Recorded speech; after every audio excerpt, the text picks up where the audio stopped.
26 में पर्यायवाची शब्द को पढ़ेंगे। तो पर्यायवाची शब्द किसे कहते हैं? पर्यायवाची शब्द हिंदी व्याकरण का एक महत्वपूर्ण हिस्सा है।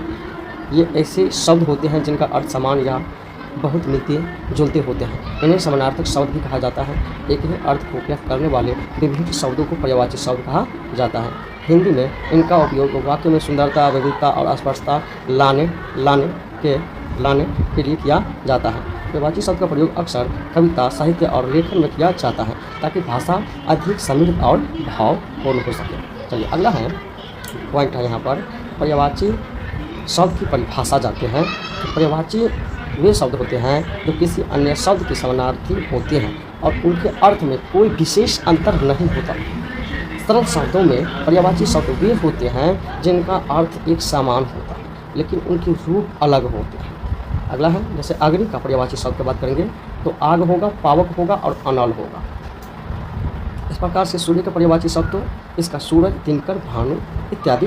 तो यहाँ पर 3 दिया है लेकिन इनसे ज़्यादा भी होते हैं। अगला है पर्यायवाची शब्दों के प्रकार। तो पर्यायवाची शब्दों को उनके प्रयोग और अर्थ के आधार पर विभिन्न श्रेणियों में विभाजित किया जा सकता है। जैसे मुख्य रूप से पर्यायवाची शब्द की बात करेंगे तो यहाँ पर सामान्यतः पर्यायवाची शब्द होते हैं। जैसे ये वे शब्द होते हैं जो रोज़मर्रा की बोलचाल में सामान्यतः प्रयोग किए जाते हैं और जिनका अर्थ एक दूसरे से समान होते हैं या होता है। जैसे वे शब्द होते हैं जिनके अर्थ और प्रयोग पूरी तरह से समान होते हैं, इनमें कोई अंतर नहीं होता और वे एक दूसरे के स्थान पर बिना किसी हिचकिचाहट के प्रयोग किए जा सकते हैं।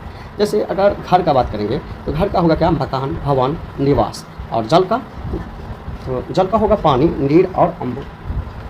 तो फिर अगला है विशेष पर्यायवाची शब्द यानी कि विशेषता बताऊँ। जैसे कि विशेष यानी खास, ये वे शब्द होते हैं जिनका उपयोग विशेष संदर्भ या साहित्यिक भाषा में किया जाता है।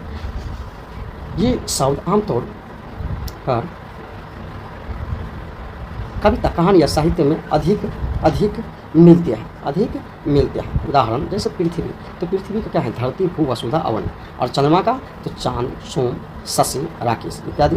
अगला है वैज्ञानिक पर्यायवाची शब्द। ये वे शब्द होते हैं जो विज्ञान या तकनीकी भाषा में समानार्थी होते हैं। इनके उपयोग विशेष वैज्ञानिक या तकनीकी शब्दावली में होता है। उदाहरण ऑक्सीजन यानी प्राण वायु और जीवन वायु, हाइड्रोजन जल वायु या हाइड्रोजन।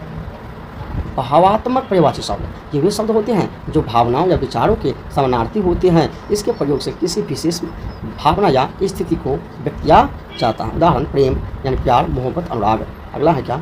दुख का होगा शोक, विषाद, पीड़ा। पर्यायवाची शब्दों के भेद तो जान लिए। अब देखिए यहाँ पर पर्यायवाची शब्दों के भेद